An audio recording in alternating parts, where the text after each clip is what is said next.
Welcome back. And now it's time for the interview segment on Lens on Africa. Today, we'll be having an enlightening session, taking a deep dive into the world of exports, talking about the good sides, the benefits, and the risks that are involved. Before we begin, here is a backgrounder to set the ball rolling.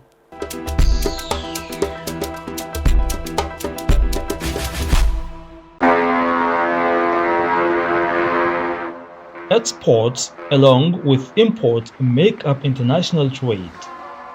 Exports are goods and services that are produced in one country and sold to buyers in another. Instead of confining itself within its geographical borders, countries often internationally seek external markets around the world for commerce, allowing greater revenue and transactional opportunities. Exports are one of the oldest forms of economic transfers and occur on a large scale between nations. This kind of trade is usually of great significance to the growth of a nation's economy, along with other advantages. For instance, exporting can increase sales and profits if they reach new markets, and they may even present an opportunity to capture significant global market share. A trade surplus contributes to economic growth in a country. When there are more exports, it means that there is a high level of output from a country's factories and industrial facilities, as well as a greater number of people that are being employed in order to keep these factories in operation. Exporting into foreign markets can often reduce per unit costs by expanding operations to meet increased demand. Also, companies that export into foreign markets gain new knowledge and experience that may allow the discovery of new technologies, marketing practices, and insights into foreign competitors. Despite these and other benefits of export, a country must only export goods or services for which she has comparative advantage. Governments must provide the enabling environment through the right policies to encourage exports. Those who wish to export ought to know what it takes to do so. Export goods must meet the required global standards before market for the goods will be guaranteed, among other factors. While Nigeria as a country has her own share of exports, both oil and non-oil, there is no doubt a much higher rate of imports into the country, which experts see as not healthy for the growth of the nation's economy. On the interview segment of Lens on Africa today, we will x-ray how Nigeria is faring in terms of export, what it takes to export from Nigeria, how export is promoted in the country, what commodities top the list of export items from Nigeria, incentives for export, hindrances to export from Nigeria, and what benefits Nigeria and exporters stand to derive when exports are boosted. It promises to be engaging, incisive, thought-provoking, and informative. Do stay tuned.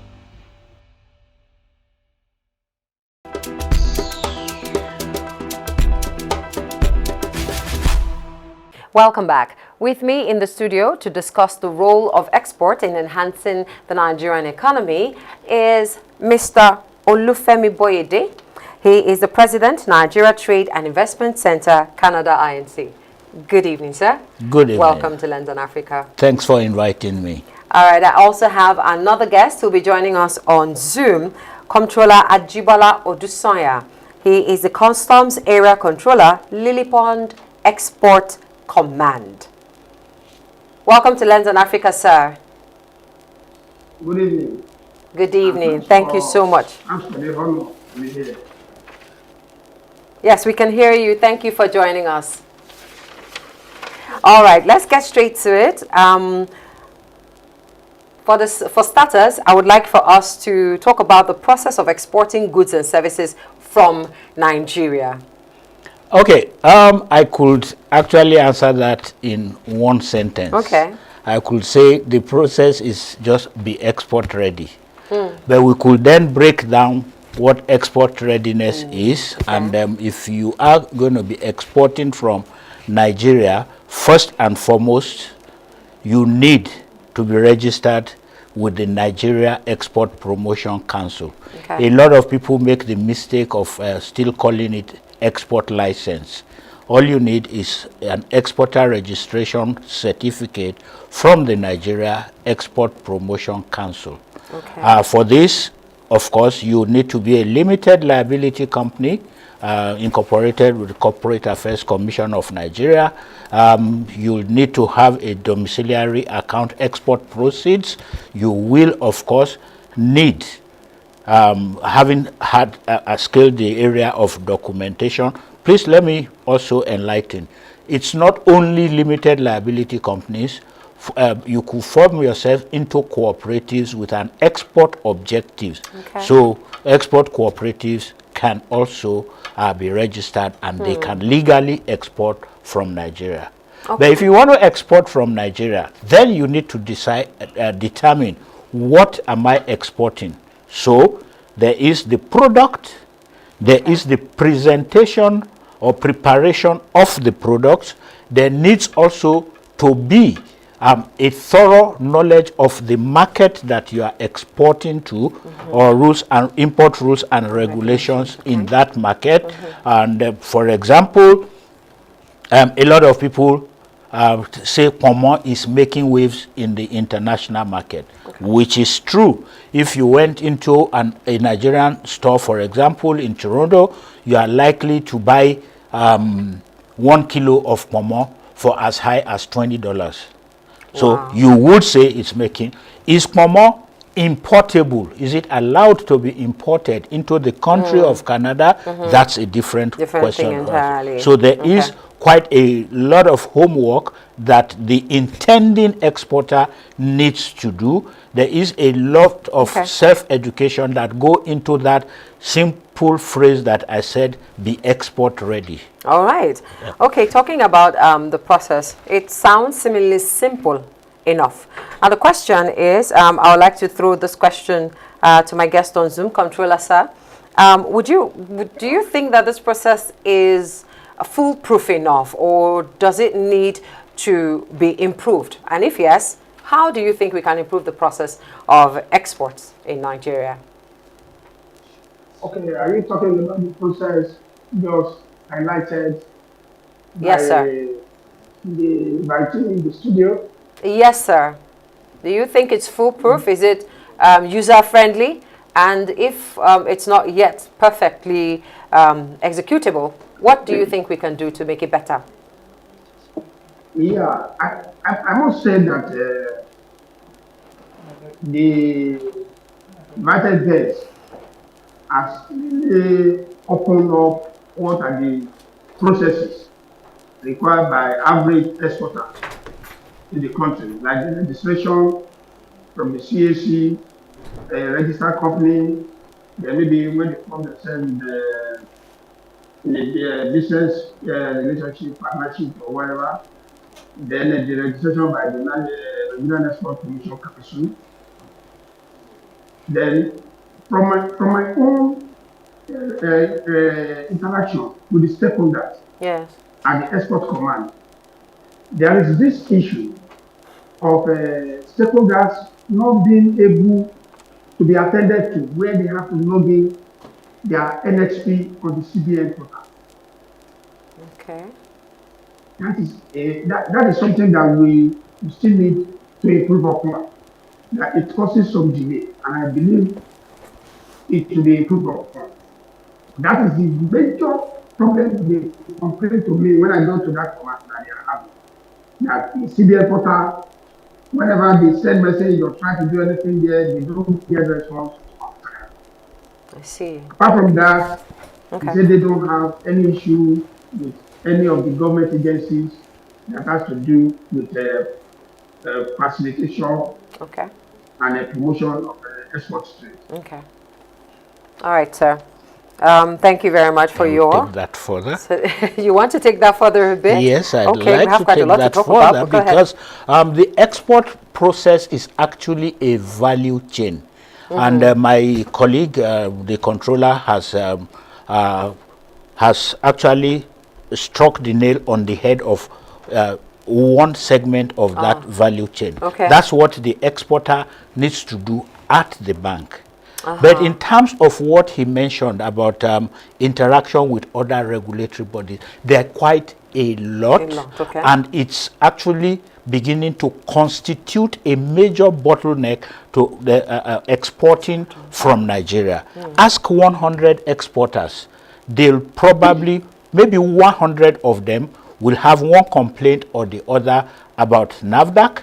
They will probably have one complaint or the other about logistics of exporting. Of course, 15 years ago, there were 16 checkpoints from Ondo town to Apapa port. 16 checkpoints at which every exporter, every truck had to pay a certain amount that wasn't going into the government for coffers, that now reduced the competitiveness of cocoa that was coming out of Ondo. Okay. I know of an exporter, for example, I'm talking about the logistics bottlenecks, of an exporter who had his container loaded on the 24th, loaded and ready to be shipped on the 24th of October 2020. Okay. The container never even succeeded in entering Tinkan Island port until the 13th of January 2021. So if we want to take the issues of the bottlenecks and the challenges that exporters are facing, and just like I was telling you off the set earlier on, we keep talking about comparative advantages. The world has gone global, and comparativeness is no longer an issue in international trade. The major issue in international trade right now is competitiveness. So when we are looking at the competitive, making Nigerian exporters competitive in the international market, then we start to talk about these fine details of facilitating. I am actually campaigning now, just like government has the ease of doing business, which is more or less blanket. I think we are at the point in Nigeria where we need to focus on creating an ease of doing export. Okay. Now let's talk about, because we, our topic today is how export can enhance the Nigerian economy. So let's talk about how Nigeria can maximize the benefit of increasing its export. So when we increase export, of course, we enhance the economy.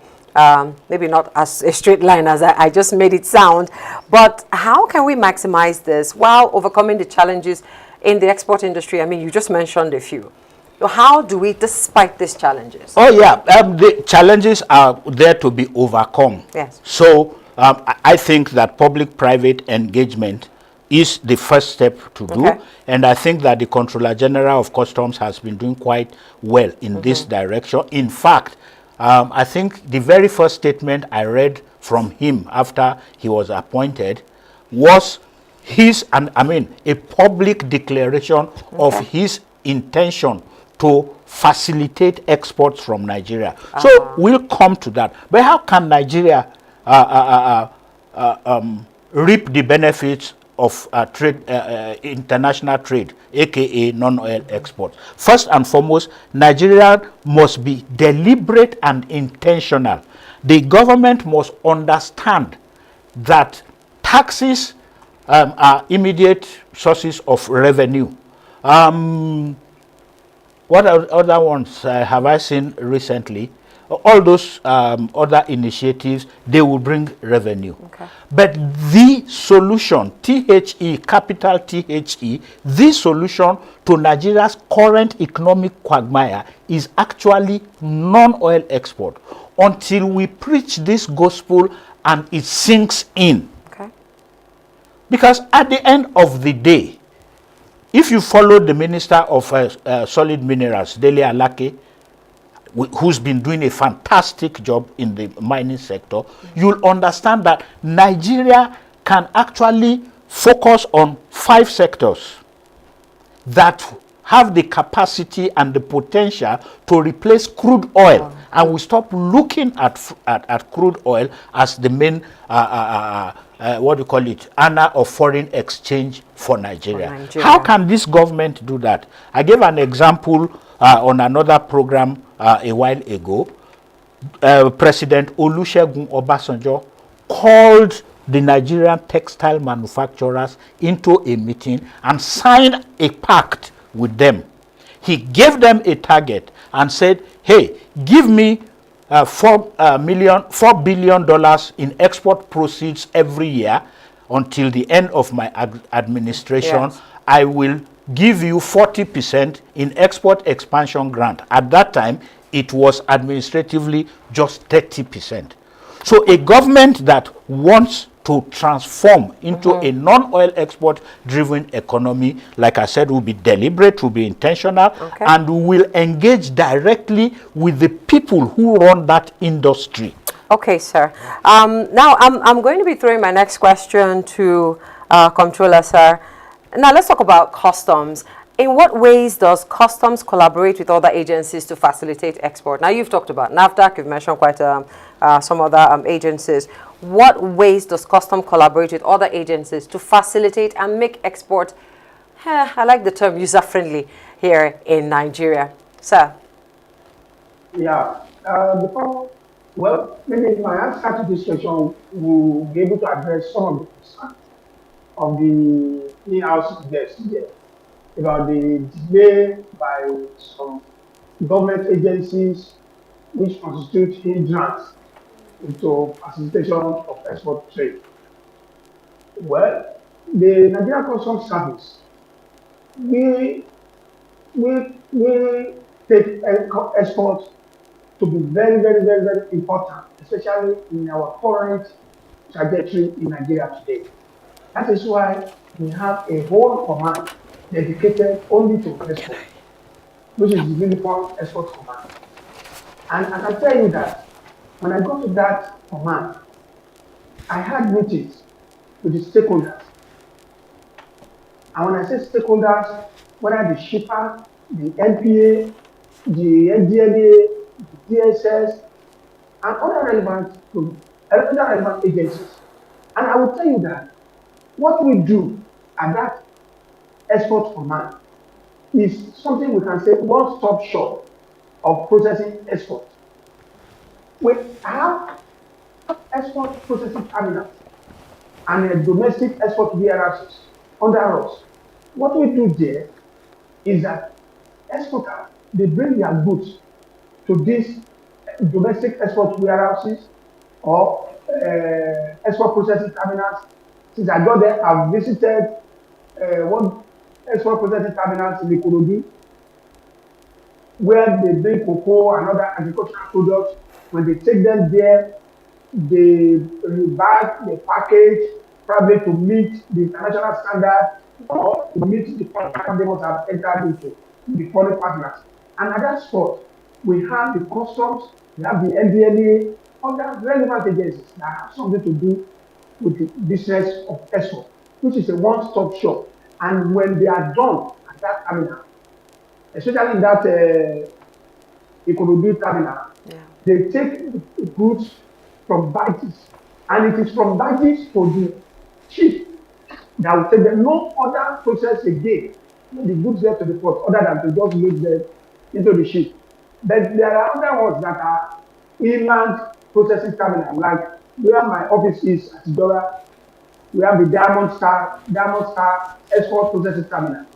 At that place, they bring their goods.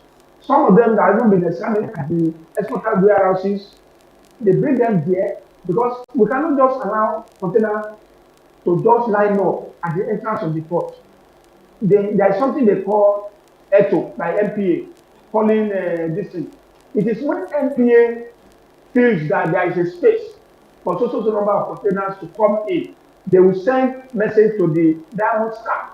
This message is usually done online. It's not something, it is online. The Diamond Star will tell them the containers that are ready to move into the port. The NPA will send the ETO to them that they start coming. So that is how they move from that place. Even the one going to Tinker from other place, I believe NPA they do the same thing with them. But we on our part as also export. Okay, sir. We are trying. Okay, are you okay with that? Yes, I'm sorry to interrupt you, but you know, we're in a race against time. Now, you You are a customs controller of a designated export command of the Nigeria Customs Service. Now, can you share with us some of the primary concerns and feedback from stakeholders regarding the current state of exports and how these have been addressed, if they are being addressed? Yes, they have obviously logistic problems. I would say logistic problem, maybe the roads, like people moving goods from the north to the south. You understand the roads are not that okay, so maybe involved in accidents, we lost their call, many of them like that. That one is a problem. Another problem is the one I earlier mentioned about the CBN portal not being responsive. All most the way they feel that it makes that, and you know, this export trade is a trade that you take containers, and if you don't return containers all the time, you return them on it. So when you load your goods, you want to do something on a CBN portal, it doesn't respond on time. It's a loss to them. Then maybe the regulatory agencies, to government regulatory agencies, maybe I don't know what the technical support we can give to exporters to make sure that the products are of high grade. Just my brother said there that now it is competitiveness that we should be concerned about most now. Competitiveness is not only because of the quality of goods again, because from my interaction with the exporters here, competitiveness sometimes has to do with delay. Because when you delay, it means your goods to be costlier than other people. All right. All right, sir. All right, sir. Okay. Oh, sorry about that. Okay. Now let's, you know, to you, sir, here in the studio, let's talk about how exports contribute to the Nigerian economy, and if you think that there are some sectors that show promise that we haven't paid too much attention to. You could share that as well. I would say that Nigeria is just scratching this tip of the surface of the iceberg when it comes to the vast opportunities in non-oil exports. In 2001, far back 2001, September 2nd, 2001, at the Kensington Town Hall in London, England, a speaker in a program, the main speaker in a program I organized that time, an exposition of Nigeria's solid minerals, came with research evidence that on an annual basis, the world market in tantalite was presumed that $30 billion worth of tantalite was being traded in the international market that is traceable to Nigeria. So just imagine what $30 billion can do to the Nigerian economy right now. 20 years ago. And that was 20 years ago. Wow. But I can tell you for a fact that between the Ministry of Solid Minerals and the Raw Materials Research and Development Council, there are 43 different minerals that Nigeria has in commercial quantities that are exportable, not just in their raw forms, but with the kinds of strategies that I see that ministry under Dele putting in place now that are at least semi-processed before they are exported. I just mentioned solid minerals. Now, if you look at something as trivial as handicraft, the world trade in handicraft is about $150 billion annually. Handicrafts, where you have our women in Ushafa doing pottery, you go to Giri and you see that every foreigner who comes to Nigeria wants to take a souvenir with them. Those are the places that they go. Look at our women with designing clothes and what have you. In fact, let's come home more recently. As soon as COVID-19 hit the entire world, I remember a Nigerian woman who quickly keyed into that as an export opportunity and started producing face masks. And trust Nigerians, we are very trendy. Nigeria was the first country where face masks were produced that matched the shoe and bag that the wearer was having. But we looked at the trend. We failed to look at the export opportunity in this. So now let me tie all this together. we are at a point where we need to audit our potential, and then we need to prioritize and pay deserved attention, not a jamboree kind of promotion or development. We develop, let's say, 10 top products that Nigeria is good at. Hey, have you heard about moringa? Yes, definitely. Do you know what the world trade on moringa is? Moringa grows in the wild in Nigeria, in the most. Just a few people. Have you heard of people who have a snake farm? There's one very close to Kefi here at Autaba Lefi. There is a snake farm there. Do you know the venom that is produced? And this is not hampering endangered species. This is a farm that is cultivated ab initio with the intention of going into the international market. Wow. So all we need to do is to do introspect, and then have a list of 10 top products that Nigeria, that's again where I said, I use the word deliberate. All right. So another indication, statement of intention, for example, will be once the government understands the critical importance of this sector, what is hindering them from performing? I can tell you one.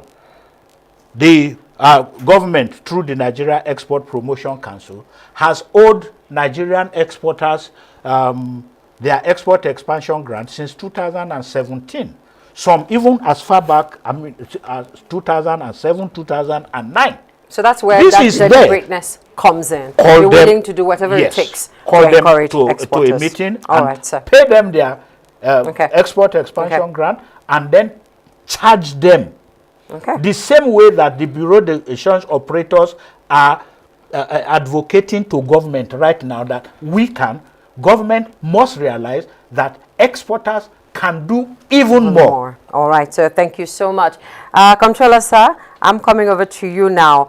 Now, you are the Comptroller Command at the Lily Pond Export Command. Now, let's talk a bit about Lily Pond Export Command, and if you'd like to share some notable achievements with us, how this command has particularly, helped the Nigerian export industry, sir. Yeah, thank you.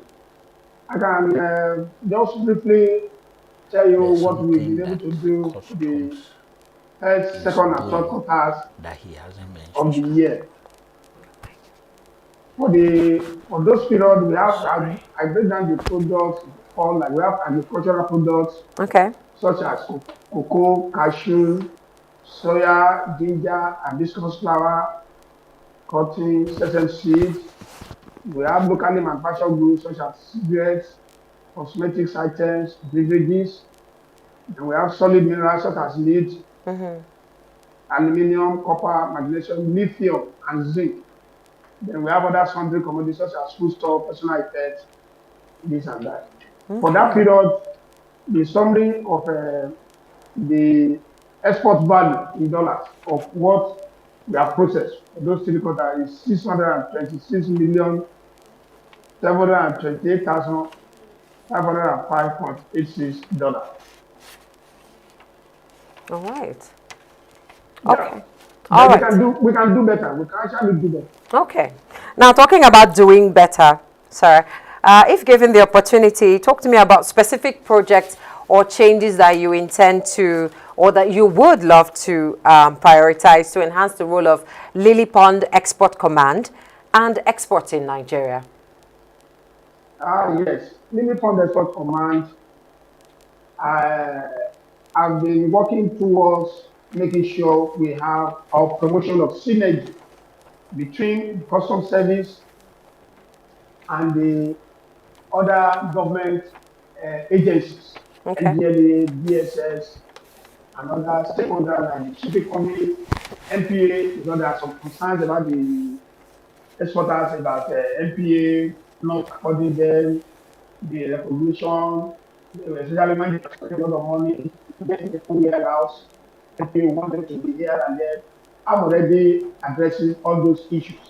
Again, I want a situation whereby, just like my colleague, has said in the studio there that the government agency to engage in publicity, in sensitizing the public about the immense benefit that are found in export trade. Many Nigerians are not aware. Many have been coming to me in my office. I've been doing a bit I can do to them, for them to know that there is benefit in export, especially during this trying period of our currency. Export is the thing, and we are there to assist, to facilitate, and to encourage every exporter that have cost pass through us, our own command. All right, sir. Thank you very much. Before we wrap up, I would like to ask Mr. Boyede, strategies and policies that, you know, can be put in place if they're not already in existence to enhance export in Nigeria, you know, just to wrap up our conversation today. Okay, fine. So, as far as I know, Nigeria does not currently have a national strategy on non-oil exports. Okay. That should flow out of policy. And I think that it is time for us to have a sub-policy within Nigeria's trade policy that, how do you put it, that isolates, that brings out non-oil export as of key importance to the Nigerian economy, and therefore we can now develop subsectoral strategies for services exports, for example, which we didn't even mention in the course of this today, for agricultural exports, for solid minerals, and for handicrafts, and all of those things will be subsumed within the national export strategy. Okay. I know a previous administration at the Nigeria Export Promotion Council that developed a zero oil plan, but I think that plan targeted the multinationals. Now we have MSMEs in Nigeria, 41 million, and I can beat my chest and tell you that almost the entire 41 million can be made, turned into exporters. And we do have the big yawning opportunity now, the Africa Free Continental Trade Agreement, where Nigeria has done a lot of sensitization and publicity and what have you, but where we're not. We are not yet playing a part. We are not yet selling in that market.